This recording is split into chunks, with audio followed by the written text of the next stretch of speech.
lot of us feel like we don't deserve to have our dreams come true or have good things happen to us. And sometimes, no matter how far we've made it or how much we've already accomplished, we still don't feel content. Why is that? The answer isn't an easy one. Most likely, it's when we grapple with feelings of self-loathing.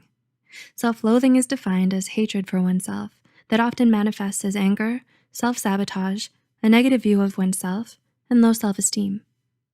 It's important for a person to be aware of their feelings and attitudes towards themselves so they can start to change for the better. Here are 7 signs you may be suffering from self-loathing and just don't know it. 1. You tear yourself down. Self-hate makes you your own worst critic. Keeping an eye on your shortcomings is a good thing, but not allowing yourself room to breathe stems from an immense dislike for your current self.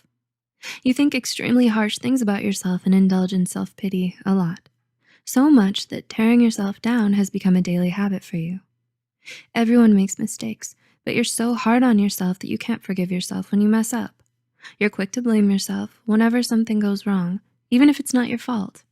You never commend yourself for a job well done, but rather criticize yourself for even the tiniest of mistakes. You're plagued by feelings of guilt, worthlessness, and inadequacy that manifest themselves as frequent complaints about yourself and your life. 2. You feel insecure around others. If you find that other people make you feel insecure about yourself a lot, it might be time to ask yourself why. Most likely it's because you're constantly comparing yourself to them and feeling like you'll never be able to measure up, no matter what you do. Subjecting yourself to this kind of harsh judgment is a definite sign that you hate yourself. When you look at someone else, you always focus on all the things that they have that you don't, and it makes you ungrateful for all the good things you do have. You can't help but feel bad about yourself whenever you're around someone who's happy, confident, smart, attractive, or successful. 3. You neglect your self-care. Do you want your loved ones to be happy and taken care of? Chances are you probably answered yes right away, because when you love someone, you want what's best for them. So if you really loved yourself, you'd want that for you too.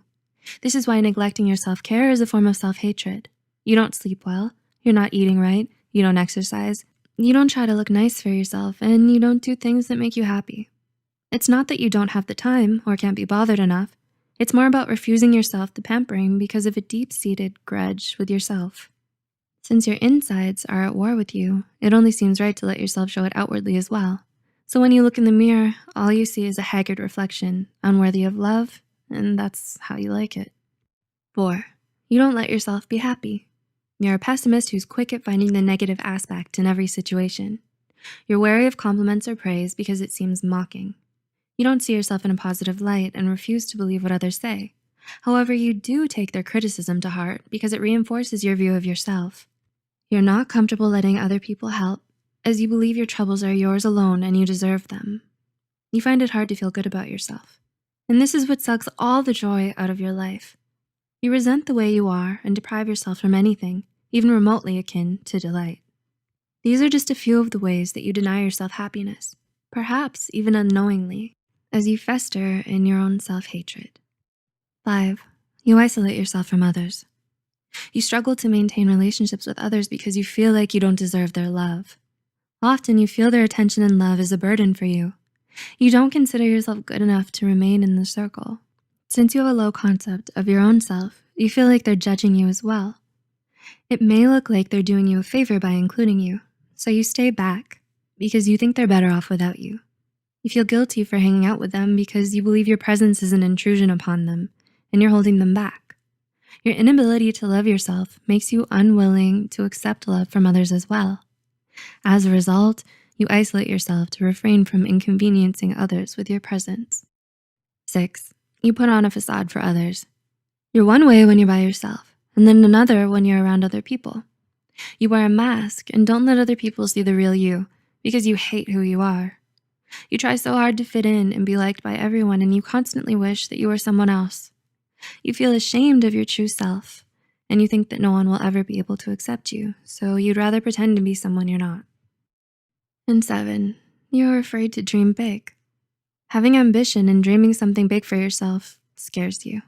You smother your own hopes and aspirations because you think you'll never be able to achieve them, so what's the point? You look down on yourself and all that you can do and refuse to leave your comfort zone. The possibility of failure and rejection terrifies you, You easily feel discouraged and worthless the moment you encounter a setback. You deny yourself opportunities to grow and have new experiences because you don't believe in yourself. Your insecurities make it hard for you to see your capabilities, and you can't allow yourself to succeed. We all have a lot of self-destructive behaviors that are toxic for our mental health and emotional well-being. So many of us struggle with feelings of insecurity, emptiness, and worthlessness that it can sometimes lead us to hating ourselves. Becoming more aware of your self-hatred makes it easier for you to overcome it. And with time, patience, support, and dedication, you can learn to love yourself and live a happier, healthier life. Did these points remind you of someone, maybe yourself?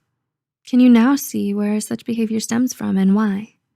Do these points make it easier for you to name your emotions and behaviors? Please let us know in the comments below. Also, share this video with anyone you think might benefit from it.